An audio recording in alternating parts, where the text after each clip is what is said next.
All right, welcome to Stats Are for Losers, episode 2. This one is titled Running Back Roulette, and it is going to be just a look into some stats of these running backs who happen to be on my fantasy football team, and I'm going to use some analysis to look into and try to determine if who's a better play. This was for week 9. So that's something important to note. So week 9. So this is before the latest round of games. If you're listening to this, so this is a week old as far as where the stats are from. But I'm just now getting around to finishing up all the recording and all that kind of stuff. So if you feel like there is better information further on down the road, you might be right. But this is week 9, fantasy football, running back roulette. Thank you for joining me. Again, this is just my fun way of exploring some data and using some of the skills that I'm learning. I will say that I've learned a few more things since I started doing this presentation, and I'm now embarrassed by the way that I'm presenting this information. So apologize for that. But hopefully you won't find it too much as a slog to walk through. And we'll talk a little bit about some ideas behind fantasy football, and also just thinking about statistics and how you can use those to maybe be better at fantasy football or not. Because spoiler alert, I did not win, and I ended up not even making. Well, I don't want to give it all away. You got to listen to the whole thing to figure out where we're at the end. But I didn't win my week, not necessarily because of my choice at running back, but just some underperformance in other areas for sure. So if you're not familiar and you're like, what is this fantasy football?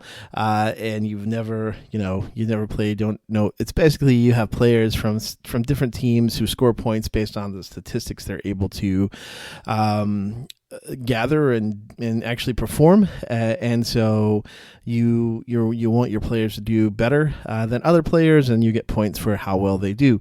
And in this particular league, I'm playing in what's called a half PPR, which is half points per reception, and that's not going to be as applicable in this place because I'll get to why, but I'm not really looking at none of these running backs actually tend to average a ton of receptions. So amongst, you'll see this in a moment, but amongst them, there's not really a big difference between the number of receptions that they're going to catch. And so it wasn't as big a consideration as to whether to start them or not.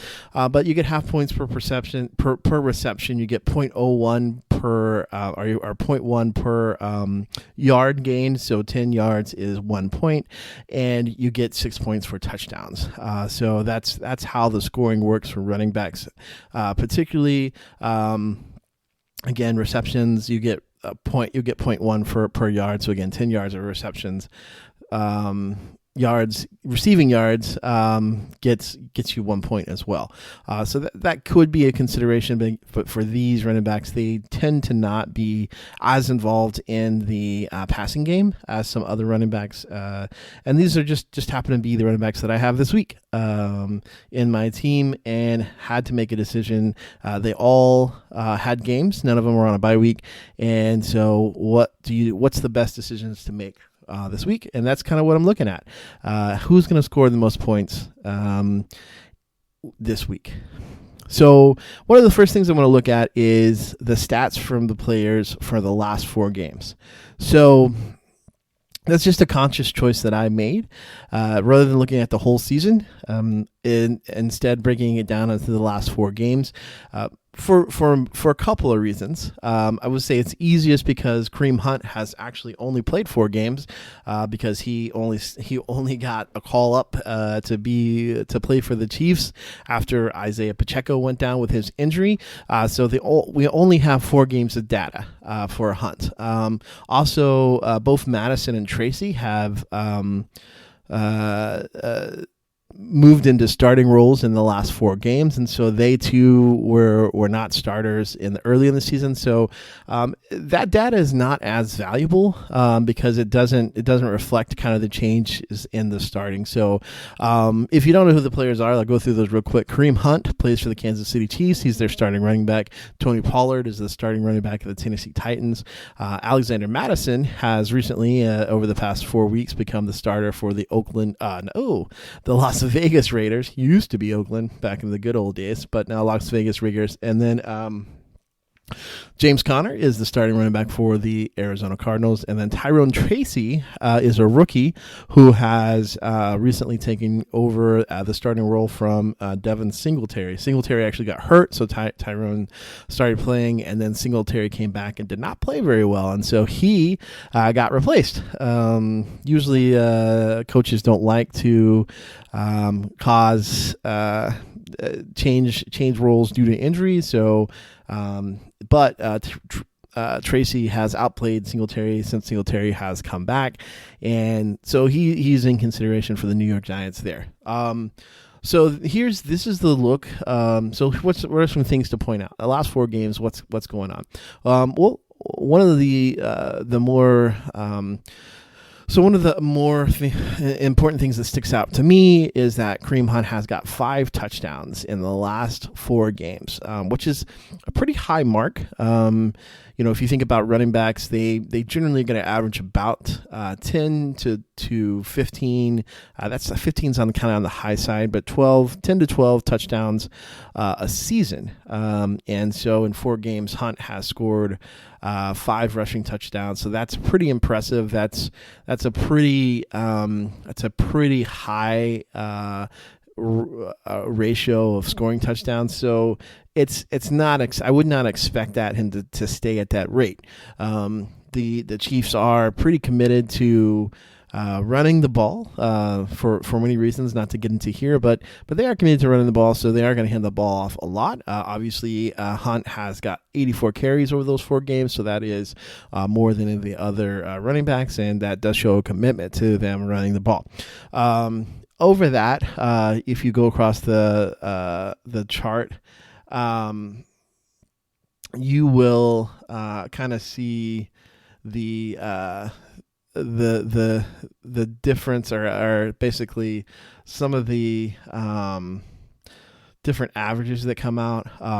Point out the number of max carries. So Hunt had 27 carries in one game. He had 14 as far as a minimum. There's actually some pretty interesting or outlier, what we would consider an outlier, which is Connor had one game where he only got 7 carries and he wasn't injured. That often can be a case where a player gets injured so they don't get utilized. Tracy also had one game where he only had 6 carries and he wasn't injured. So there's a little bit of volatility there that's larger in between Connor and Tracy, obviously, with then say Pollard or Hunt, although Hunt has a pretty high max, but you can kind of see that he's going to have 14 plus is okay. If he was just to have 14 carries a game, then that's going to be okay. If you get Connor and he only has 7, then that's going to be a pretty low scoring game. So you're going to want him to be closer to that 20. And same with Tracy, you want him to have the opportunities, because if they don't have opportunities, they're not going to be able to put any stats together. They're not going to score any points. And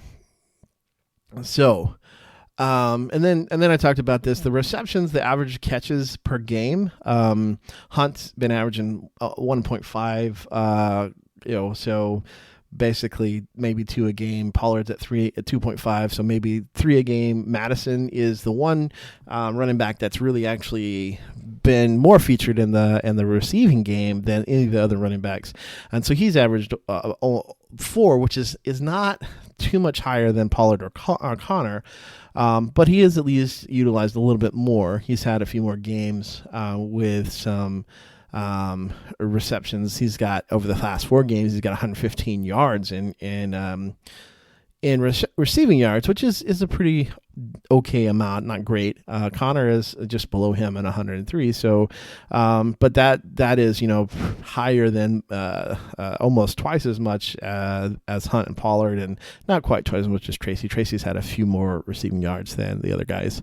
But Mattison is clearly if we're going to go with the idea that they're going to catch the ball, then Mattison would be the choice. But obviously here in this case, there's a little bit more to consider. Because they're running backs, I'm more concerned about, are they going to get opportunities on the ground? And if so, what are those going to look like? So one of the things we're going to consider then is we're going to look at the running backs and the defenses that they're playing against. And we're going to do, first up, we're going to do Kareem Hunt. So bring him here, Kareem Hunt. And here's the chart that I put together just to kind of go through kind of a statistical analysis of what it might look like, because this is who Kansas City was playing.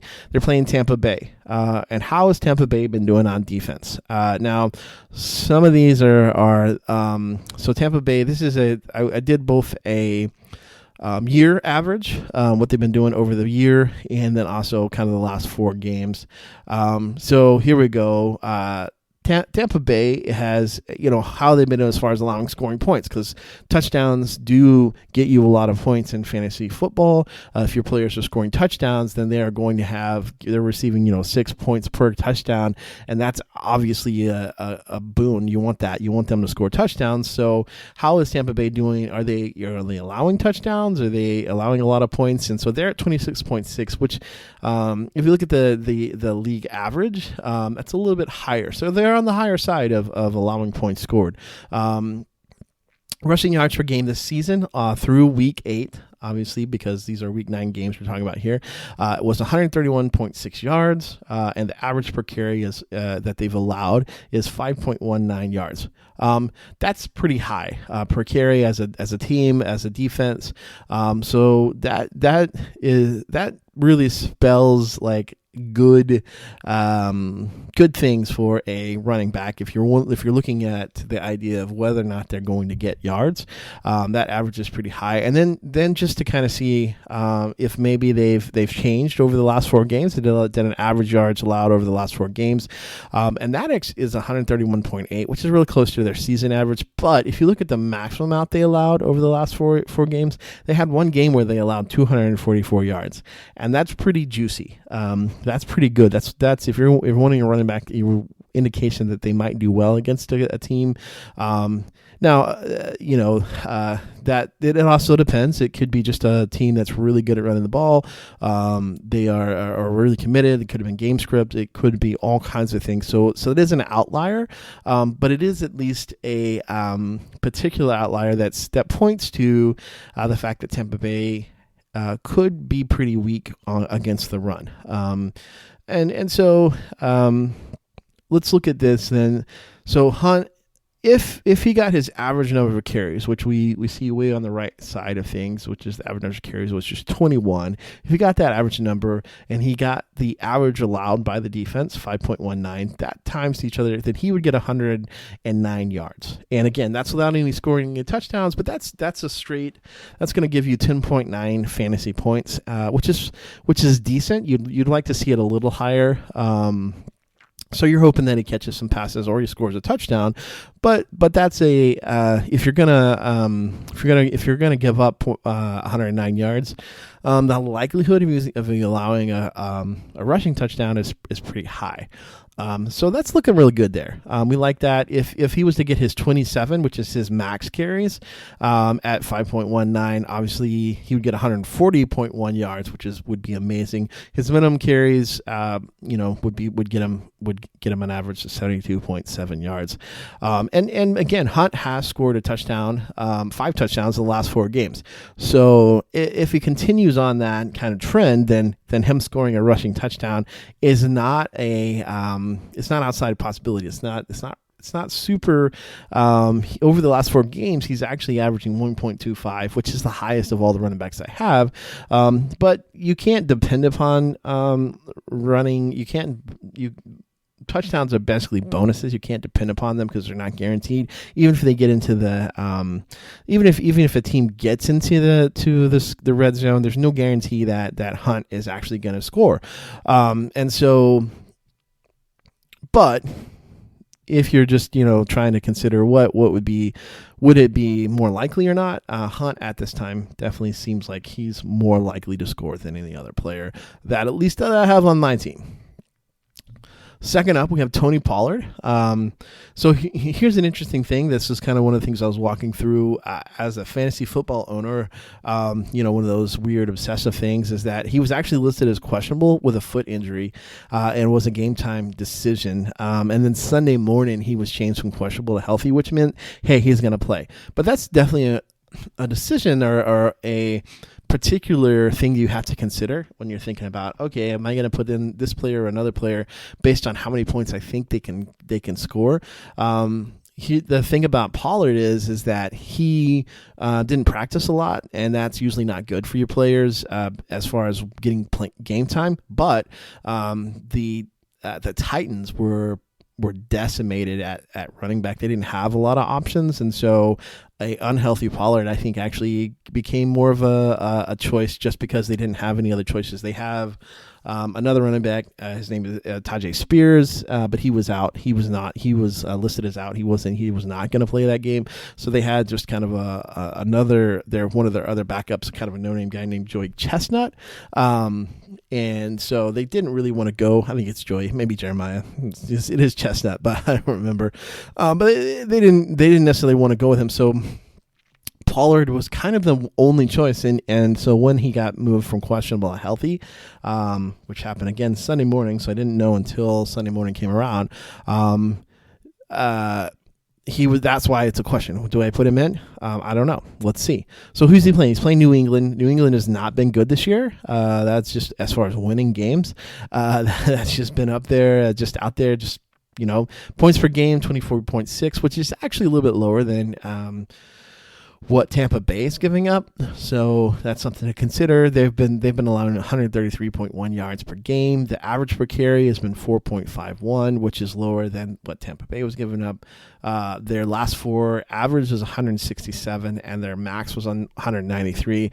And not having such a super high max actually kind of puts it down into perspective that they're just consistently giving up a certain amount of yards. And in this case, the average, the 133 between 133 and 167. Obviously, they've actually kind of gotten worse over the last four games versus the whole season. And 193 may be an outlier that's pulled that average up. But as things go, the defense is trending to allowing more yards per running backs, especially over the last four games. And so this is something that would probably continue, that if you're looking at just trends. So again, Pollard, if he got his average number of carries, which is 19, you can't get 0.75 carries, so I just rounded up. So if he got 19 carries, he would be looking at 84.6 yards, which is not terrible. If he got his max, they've really been consistent. 22. There's only a three carry difference, but if he got his max, he would get 99.2 yards, which again is not too terrible. You're going to want some receptions or some touchdowns to balance that out. And then if he got his minimum, which is 16, it's 72.2. So there's less volatility amongst Pollard than some running backs. Obviously, there's a lot more huge volatility. As we take a glance back at Hunt, you can see that he had his average of 109, his max could be 140. That's a huge difference versus 1 point difference between Pollard's average and his max. If he gets the average amount of yards per carry that New England has been giving up. So there's a decision. He wasn't healthy, so that was a consideration into whether he would start him or not. But that's there as well. So here we have Alexander Mattison. He is going against Cincinnati. Cincinnati is allowing 25.4 points per game. Rushing yard per game, 139.2. Average per carry is 4.33. And which is lower than both the other two defense we've looked at so far. Their last 4 averages is 133. So over the past 4 games, they've actually been a little bit better. Although they did give up a max of 175 yards, but still they've shown that they can stop the running back a little bit more than their season average shows. So it's something to consider in that. Mattison is. So I didn't talk about this much, but I guess I should also say Pollard is on a he's about all the Titans have as far as an offensive, especially in week 9, because their starting quarterback Levis is hurt, is injured, so they're going to have a backup quarterback. They've traded away not traded away. They got their first or second best receiver has gotten injured, and they even before that things are not going well. And Mattison is in a similar situation. He is not really serving on a great offense, but he has been getting volume, and volume sometimes is the best thing for scoring fantasy points. Whether or not you get whether or not you get those points from week to week, volume is one of those things that is helpful, that if they continue to get volume, you're going to at least see some. But again, you want somebody to get that has volume. That's also maybe on a good offense if you can, because good offenses are going to score more points, and that means more touchdowns and so more chances of scoring touchdowns. And touchdowns are worth more points. But just in a straight comparisons against, so if we take touchdowns out, what does it look like if we just said, hey, what kind of yardage can they get? So, Mattison is not he's not on a good offense, but he is kind of one of the options on the bad offense, and he gets the most volumes, or at least he has over the last 4 games. So here we go. Average, if he gets his, which is 17 carries, a little bit lower than both what Pollard and Hunt average. He would get about 71 yards. If he gets his max, which is 23, he'd get 99.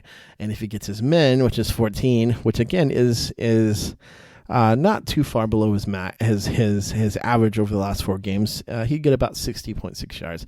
And for Mattison to be a really impactful player, to be a good player to start, obviously you're going to need to see him catch several receptions and get several receiving yards or get a touchdown. And Mattison early in the season was really scoring a lot of touchdowns. And so that's, again, not outside the realm of possibility, but his production versus a defense that might be a little bit better. Cincinnati is not great, honestly. They're average at best, but they've been doing a little bit better than the other teams. So that makes it seem it might make Mattison a harder choice. We'll see. Next up, James Conner. Conner is, running back for the Arizona Cardinals. And they're actually doing pretty good, but on paper, Conner is definitely going up against the hardest defense of the Chicago Bears, the best defense that any of the running backs are facing.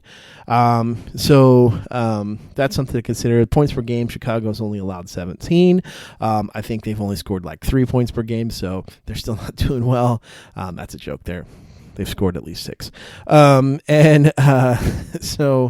Conner himself has been kind of about an anomaly. One of the stats that I listen to, if you listen to any fun podcast, then you're going to listen to, I hope, the Fantasy Football Clan. Shout out to those guys. They entertain me all week. But Conner, they point out, and other fantasy football, but they point out that he has the highest number of percentage of forced missed tackles. So by and far, he's doing amazing in the open field. So all that to consider.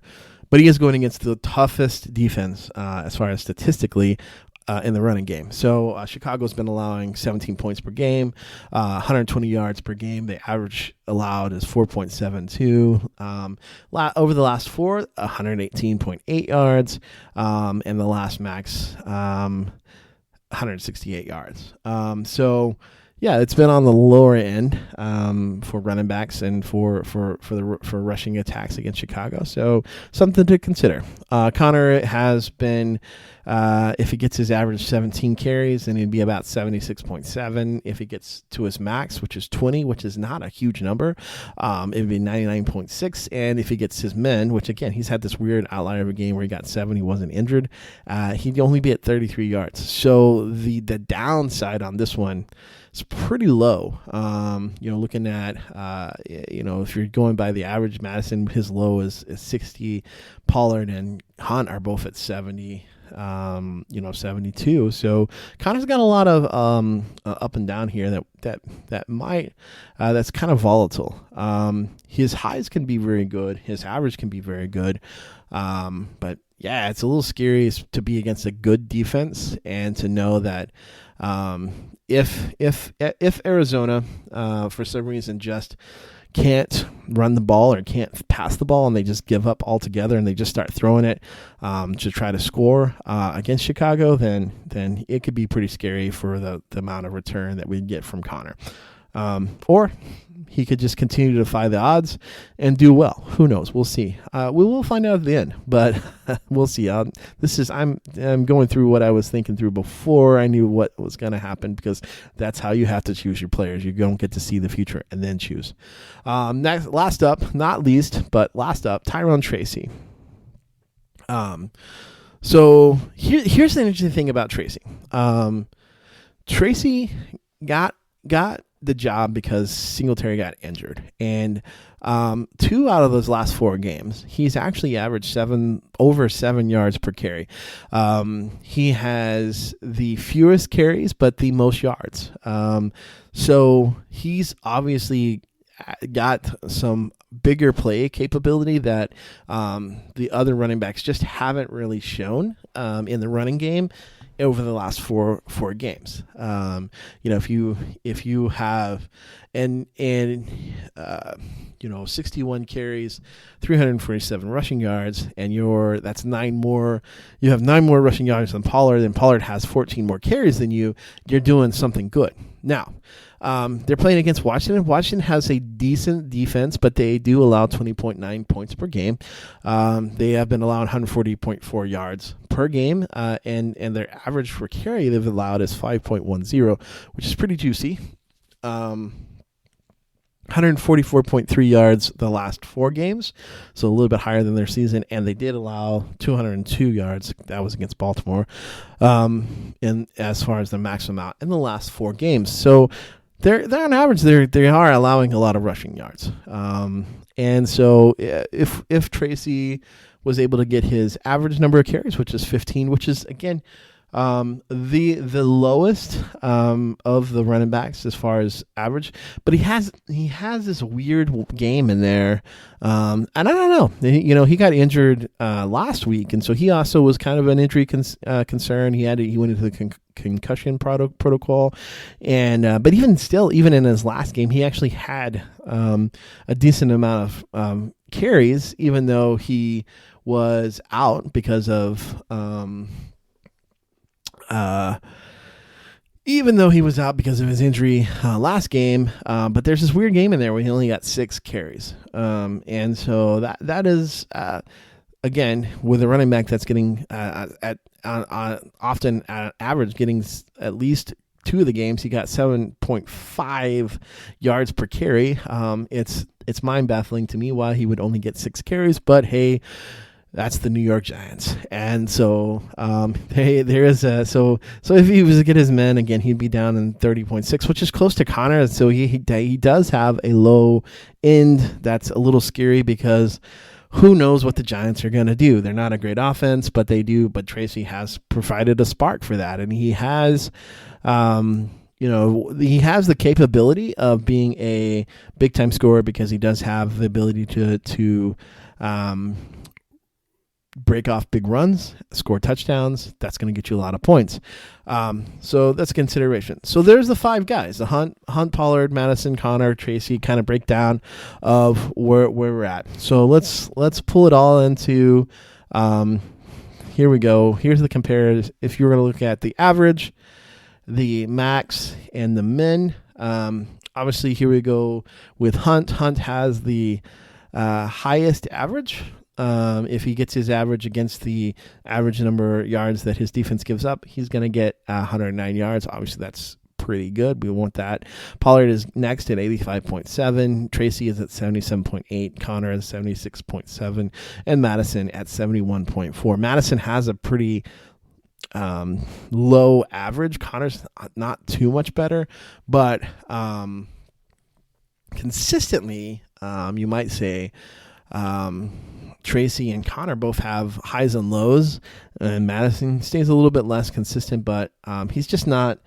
He's just not as easy to start just because he is just not great. He hasn't had great games, and so here we go. We have to make a choice. We have so the way that my lineup works is I have two running backs I have to start, and then there's a flex option to start for another player. And that player can be either a running back or a wide receiver. And so this week I decided, because I don't have great wide receivers. I have two great wide receivers, but I don't have a great third one, which I can tell you in a moment that I did have a great third one. I just didn't believe in him. So I have to decide, and this week I'm going to go with three running backs. I think that my running backs I've got three good options who are going to get me points and maybe even a couple of touchdowns. So first option, obviously, Kareem Hunt. He's going against Tampa Bay, super soft. They have been allowing a lot of points scored. They are scoring a lot of points, so there's going to be a lot of offense. And so I like the idea that at minimum he's going to be at 72.7, which is close to the average. It's more than the average of Mattison. It's close to the average of Connor and close to the average of Tracy. So if he gets his worst number of carries and if he's just able to get the same amount of yards per game, he's obviously in. He's also been scoring touchdowns at a crazy click. I don't necessarily think that he would score a touchdown, but he's in. Of course, second, Pollard.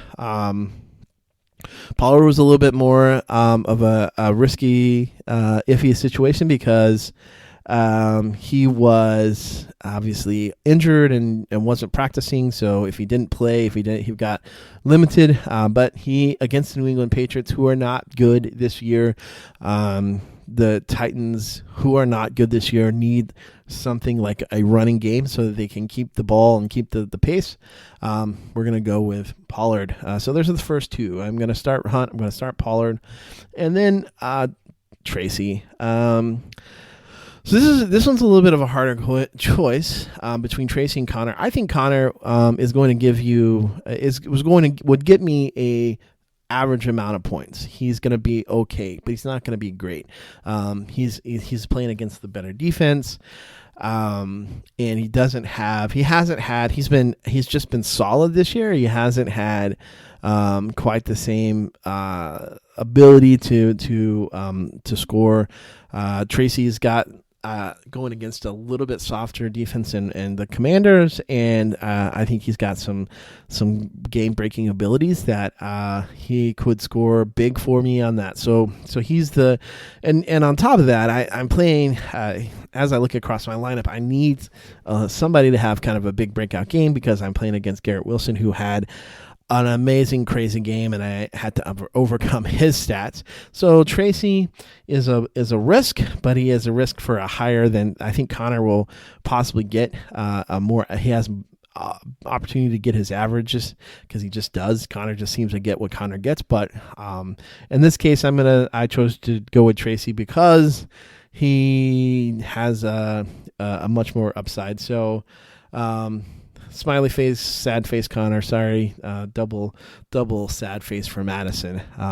So there we go. Three running backs, all starting in week 9 for my fantasy football team. How did we do? So here are the stats from week 9 for these players. Hunt, 27 for 106. So his average per carry was under what Tampa Bay allows, but that's okay. He got 106 and 1 touchdown. Obviously, really pleased with that game. Really pleased with that kind of production. Pollard went 28 carries, which is 6 more than his average. No, 10 more than his average. 9 more than his average, and got 128 yards at 4.57 against New England, but he didn't get into the end zone. That's okay. Still a good game. He also got a few receptions, and so he got me decent points.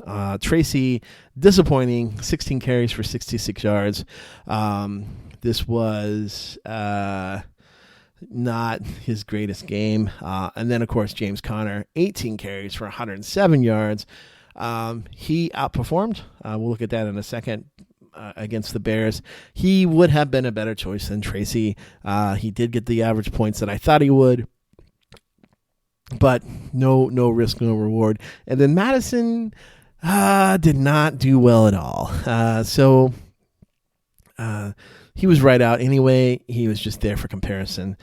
He is no longer on my team, by the way, but that's how it went. So just looking at against what the averages would have been. So Hunt would have had a 21 average. And so the interesting thing here is that Hunt got more carries, but he actually didn't have as high an average per carry versus the defense. And the other thing to point out, I will point this out because I think it's important to be clear and transparent, is he did get he did get more work in overtime, and so if he hadn't had overtime, he wouldn't have got the stats that he got, including the touchdown that the Chiefs had to win the game. So yeah, but still, it was a good game for him. Obviously, very excited to get that kind of protection from him. Pollard also had overtime, so that was another reason why he got a few more carries, but his average was a little bit higher against New England. Knew he was going to run against New England if he was, that they were going to run him out there, and that he has the skills to do that, and so very pleased with his performance as well. Tracy did not. He got his average, one more than his average carry, but he did not have the yards per carry that he had previously been able to have. The defense had been giving up, and so he probably had his use limited because of that, and so he did not score quite the points that I would hope he would.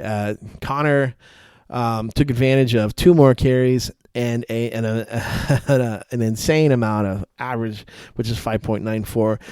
Torched Chicago. I think you could consider that. Chicago got killed, but torched them for that almost 6 yards a carry.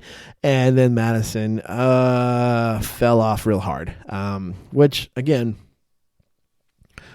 part of that's game scripting because the Bengals got up and threw the ball a lot, and then the Raiders needed to catch up, and so they weren't going to run the ball. They weren't going to throw that as much to Mattison, and so that's part of it. But also, he did decent. I mean, 4 yards per carry is not bad, but when you're losing by multiple touchdowns because the other team is throwing the ball, Joe Burrow killed him.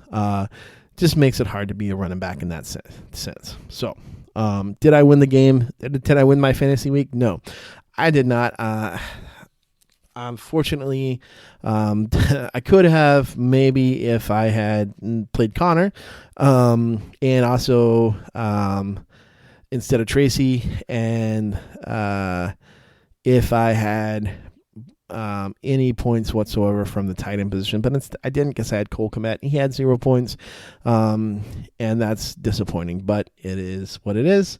But as far as this, as an analysis of using running backs, it's pretty fun to look at, just to see, like, hey, what did you expect? Your expectations. Obviously, who outperformed this week? Pollard outperformed. He got more carries. He got more yards. Hunt kept churning like he normally does. He didn't have the average per carry, but he got the volume. Tracy underperformed a little bit. Still going to keep him in there because he does have that big play. But Connor overperformed versus the Bears. Connor continues to overperform. Interesting about Connor is that he did get injured, so he had to spend a little time out. But 2 other running backs on the Cardinals got 2 touchdowns. One for the backup Benson and one for the other backup DeMarcado. Connor got 0. So that was that did hurt his scoring just a little bit. And then Mattison the Raiders were all around bad, and not against, and the Bengals are not a great defense, and so that doesn't really spell good things for their future, and so that's why Mattison is just right out. He's not on my team anymore. I actually went out and picked up Connor's backup, Benson, because I'm afraid that Connor's going to get overused and broken, and I may need somebody to fill in for him, handcuff him with, so that I have somebody in case he's a day-to-day or doubtful or those type of things. So, but there you go. There's a look. Again, sorry for the I have learned some new things about how to display, and so I will say next episode, future episode, I think actually what the next episode I'm going to look at is, in case you, the next episode I'm going to look into is a dive into Jonathan Mingo. If you don't know this, I originally from Texas. I am a Cowboys fan by default. I've always been a Cowboys fan, so I continue to be a Cowboys fan, as painful as that continues to be with Jerry Jones as the GM. But this shortly after this week, we had the trade deadline come up, and the Cowboys they lost their quarterback. Dak Prescott got injured, and we went out and got a receiver and paid a lot for him. And so, I'm going to look into that and see if there's any kind of statistical significance of why we would do that and if that's a good idea or not. There's always risk in those type of things, but obviously I hope you enjoyed rambling on about stats and fantasy football and things to look at, looking into, data analyzation and display and like I say, I'm learning new things. So the next presentation will have, I promise, pretty bar charts and maybe area charts or something that will be much prettier than the tables that I presented this week. But I had already put all the stuff together before I learned some of that stuff, and some of the stuff I'm just learning. So hope that you enjoyed. As always, you can subscribe at Spotify, like and subscribe, comment on YouTube. Let me know if there's a different stat line you want me to look into or fantasy football wise. Remember, stats are for losers. This is produced by The Unbroken Ground. Thank you guys for listening. Hope you have a great week, and if you are playing fantasy football, I hope that